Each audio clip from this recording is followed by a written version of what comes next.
Je vais vous montrer maintenant qu'est-ce qu'on entend par forme cyclique des monosaccharides. Probablement que vous savez ça parce que vous avez étudié en biologie les glucides, mais je vais vous le montrer d'un point de vue chimique, c'est-à-dire par le mécanisme qui montre cette cyclisation-là, c'est-à-dire comment ça que le sucre que j'ai représenté ici de façon linéaire peut être cyclique. Il faut s'imaginer la réactivité du carbonyle ici, quand il est en présence d'autant d'alcool si près de lui, et vous savez, la réactivité du carbonyle fait qu'il est sujet à subir une addition nucléophile. Si on voulait représenter ce mécanisme, on devrait d'abord, comme d'habitude, protoner notre oxygène du carbonyle. Là, vous comprenez, je n'aurai pas de place pour dessiner le mécanisme au complet. Alors, je vais le représenter de façon successive. Voilà. Comme ça. Ensuite, le carbone qui porte le carbonyle est sujet à une attaque nucléophile. Des nucléophiles, il y en a plein. Il y a plein d'oxygène partout. Pour l'exemple, je vais prendre les doublets de cet oxygène-ci qui vont aller attaquer de façon nucléophile le carbone. Dans l'attaque nucléophile, d'un même souffle, la liaison double du carbonyle est perdue. Ce que ça nous donne ceci, là, ça vaut la peine que je le représente. Ce que ça nous donne ceci, c'est une espèce de structure un peu bizarre. On pourrait dire que c'est pas du tout cyclique, c'est rectangulaire, mais c'est qu'il faut s'imaginer la molécule qui est linéaire comme ça. Le bout de la molécule va attaquer l'autre bout. Alors ça va se refermer sur soi, donc ça va devenir cyclique. Mais là, c'est juste que je ne l'ai pas encore représenté. Mais là, je suis en train de représenter le processus de cyclisation. Alors bien sûr, il me resterait ensuite, comme dans n'importe quelle addition nucléophile, à déprotoner mon nucléophile, parce que c'était un nucléophile neutre au départ, donc je le déprotonne. Encore une fois, je ne peux pas faire le mécanisme au complet parce que j'ai pas de place, donc je vais juste me permettre de faire ceci. Et voilà, donc voilà, ça se produit, tout ça se produit sous catalyse acide si on veut optimiser les rendements, mais comme c'est une réaction intramoléculaire, la catalyse acide n'est même pas absolument essentielle. Si je veux maintenant représenter ça sous forme d'un cycle, c'est-à-dire une forme géométrique fermée, je vais compter, comme on faisait quand on faisait des acétylcycliques ou des hémiacétylcycliques, le nombre de carbone qui vont, le nombre d'atomes qui va faire partie du cycle. Mettons, je vais les numéroter comme ça. 4, 5 et 6. Vous comprenez, je ne numérote pas la chaîne ici, je numérote les éléments qui vont faire partie de notre cycle. Alors, je le mets comme ça ici. J'en ai 6. Un des coins est un oxygène. Et puis là, j'y vais tranquillement. Je regarde. Bon, mon carbone 1, ça va être celui-ci. 2, 3, 4, 5. Et puis ça, c'est mon atome d'oxygène 6. Il me reste sur mon atome, sur mon carbone ici, un hydrogène et un alcool. Je vais les représenter avec des zigzags et je vous expliquerai dans un instant pourquoi j'ai fait ça comme ça. Sur le deuxième atome de carbone, j'ai un groupement alcool vers la gauche, et quand c'est vers la gauche, je vais le mettre vers le haut. Sur le carbone 3, c'est vers la droite, je vais le mettre vers le bas. Et le carbone, pardon, le 3, carbone 4 aussi vers la droite, donc lui aussi vers le bas. Et le carbone 5, attention, il n'y a pas d'alcool là-dessus. Je ne sais pas si vous pouvez bien le voir. Son alcool fait maintenant partie du cycle. Donc, sur le carbone 5, il y a l'oxygène numéroté 6, mais il n'y a pas de OH. Il y a un H par contre, je vais négliger mes H là, pour l'instant. Et puis, il y a le reste de la chaîne, et le reste de la chaîne, eh bien, je vais le mettre par en haut.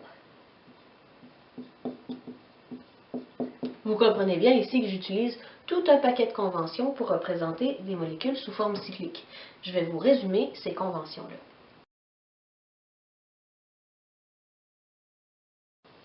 D'une part, quand on a un cycle à 6 atomes dans le cycle, qu'on appelle un pyranose, le O est toujours dans le coin en haut à droite. Si j'avais un cycle à 5 atomes, eh bien, je représenterais ça comme ça ici, avec l'oxygène en haut, et j'appellerais ça un furanose. Le carbone 1, c'est le carbone qui portait le carbonyle, qu'on appelle entre nous le carbone champion. Le carbone champion, c'est celui qui est à droite. Ensuite, les groupements, quand ils sont dans la projection de Fischer à gauche, ils sont vers le haut dans la projection cyclique. Et ainsi de suite, voilà. Et quand on a un sucre de la série D, Ici, c'était la série D. Je vous rappelle, au départ, on avait le D-altrose, donc c'est la série D. Quand on a un sucre de la série D, le bout de la chaîne, qui ne fait pas partie du cycle, pointe vers le haut. Cette représentation-là, ce n'est pas une représentation de Fisher. Celle-ci, c'était la représentation de Fisher. Celle-ci, c'est la projection de Haworth.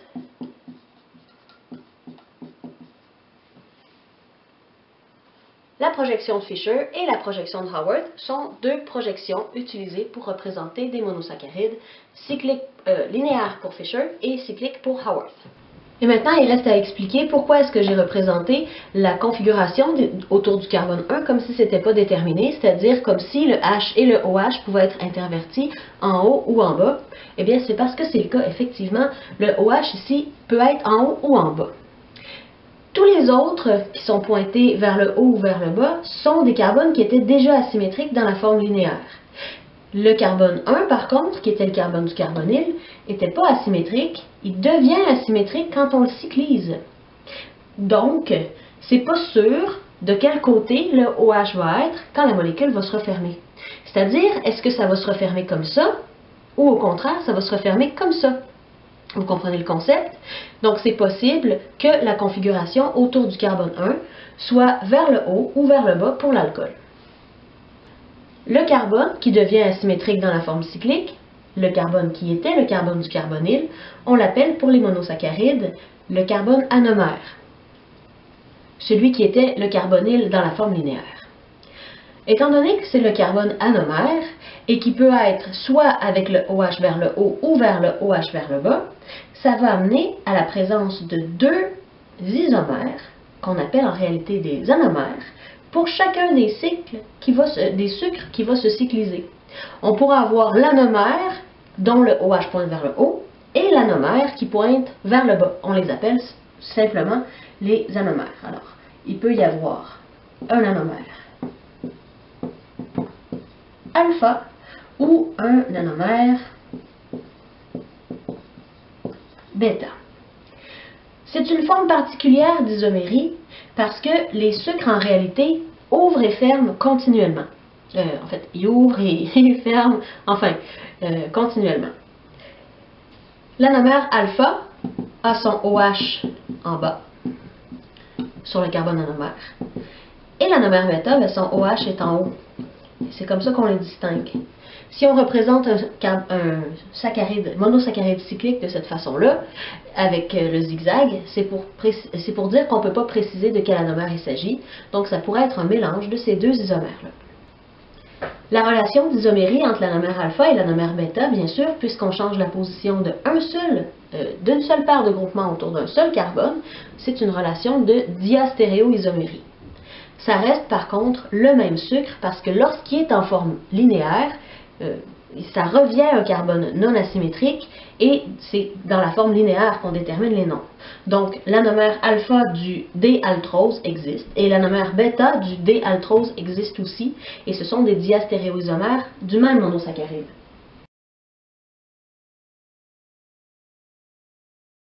Je vais vous proposer un exercice, essayez de représenter le D-xylofuranose. Alors, on va analyser la question ensemble. D, ça veut dire que ça provient d'un sucre qui est dans la série D.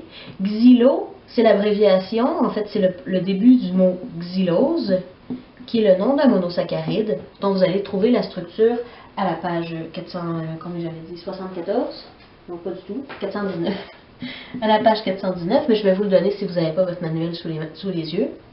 Et furanose, ça veut dire que ça va être sous forme cyclique d'un cycle à 5 partenaires, c'est-à-dire un cycle qui va avoir l'air de ceci, quoi. Un pentagone.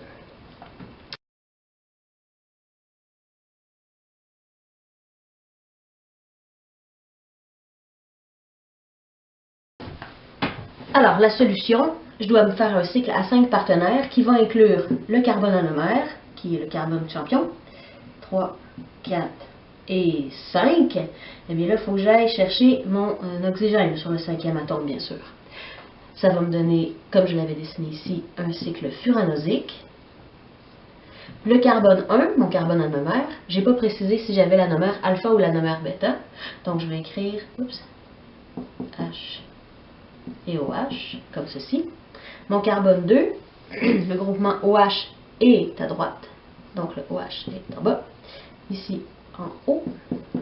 Sur le carbone 4, attention, j'ai plus de groupement alcool parce que le groupement OH fait maintenant partie du cycle, mais j'ai le reste de la chaîne que je dois pointer vers le haut par convention. Et voilà. Si j'avais précisé, représenter l'alpha des xylofuranoses, eh bien là, j'aurais dû préciser que mon OH ici est vers le bas.